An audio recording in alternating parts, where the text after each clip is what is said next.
2015 সালের 13 অক্টোবর ময়মনসিংহ, জামালপুর, নেত্রকোনা ও শেরপুর এই 4 জেলার সমন্বয়ে প্রতিষ্ঠিত হয় ময়মনসিংহ বিভাগ। প্রতিষ্ঠার 9 বছর পেরিয়েছে, তবে উন্নয়নের গল্পে এখনও পিছিয়ে ব্রহ্মপুত্র পাড়ের এই বিভাগ।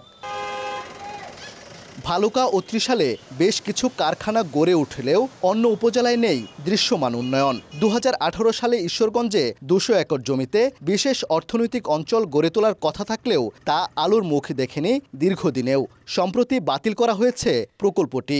এতে হতাশ স্থানীয়রা। একটি দেশের সামগ্রিক উন্নয়নের জন্য কিন্তু ইভেন্ট ডেভেলপমেন্ট হওয়া দরকার, অর্থাৎ প্রান্তিক অঞ্চলে সে উন্নয়নের ছোঁয়া পৌঁছে দেওয়া দরকার। কিন্তু ময়মনসিংহবাসী বছরের পর বছর, যুগের পর যুগ এই উন্নয়ন থেকে কিন্তু বঞ্চিত হচ্ছে। বড় বড় কলকারখানা বলেন, ফ্যাক্টরি বলেন, ওগুলো সব ওই সাইডে। আমাদের এদিকে যদি থাকতো তাহলে আমাদের এখানকার কর্মসংস্থানের সুযোগ হইতো।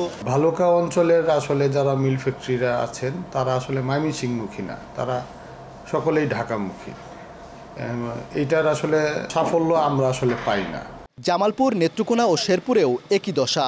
শেরপুরে পর্যটন শিল্পে সম্ভাবনা থাকলেও গড়ে ওঠেনি কাঙ্ক্ষিত অবকাঠামো। হাওড়া অঞ্চল নেত্রকোনায় এক ফসলি কৃষির উপর নির্ভরশীল শ্রমজীবী মানুষ বর্ষাকালে থাকেন বেকার। গ্যাস সংকটে থমকে আছে বিসিক শিল্পাঞ্চলের কার্যক্রম।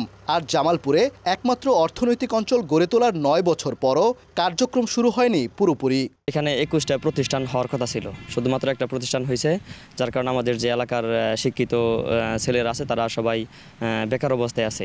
আমরা ভাবছিলাম যে আমরা এখানে কর্ম করব, কিন্তু এটা হইতাছে না। সরকার আমাদের জমি চাইছে, আমরা জমি দিছি, কিন্তু 8-9 বছর হয়ে গেল, এখন পর্যন্ত জমির যে কোনো অগ্রগতি, কোনো শিল্প কারখানা হচ্ছে না।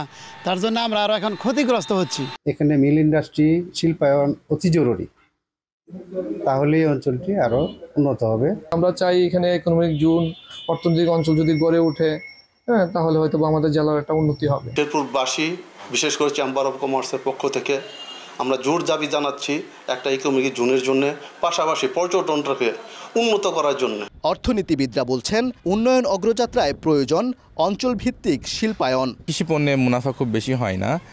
যদি অ্যাগ্রো প্রসেসিং ইন্ডাস্ট্রি করা যায় বা কোনো একটা অর্থনৈতিক জোন তৈরি করা যায় সরকারি বা বেসরকারি উদ্যোগে, তাহলে এখানকার মানুষের আয় রোজগার বাড়বে এবং উন্নয়ন হবে। এই যখন পরিস্থিতি, তখন সরকারি উদ্যোগের অপেক্ষায় স্থানীয় প্রশাসন। যেহেতু এখানে রাস্তাঘাটে এখানে আপনার সমুদ্র সীমা নেই, রেল যোগাযোগ আছে, সেটি মোহনগঞ্জ পর্যন্ত আছে।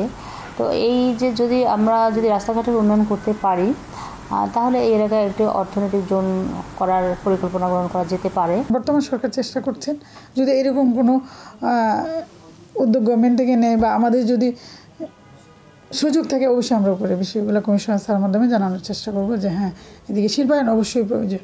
শিল্পায়নের মাধ্যমে উৎপাদন ও কর্মসংস্থান নিশ্চিত করতে ময়মনসিংহ বিভাগে অর্থনৈতিক অঞ্চল গড়ে তোলার দাবি সংশ্লিষ্টদের। ওবায়দুল হক, সময় সংবাদ, ময়মনসিংহ।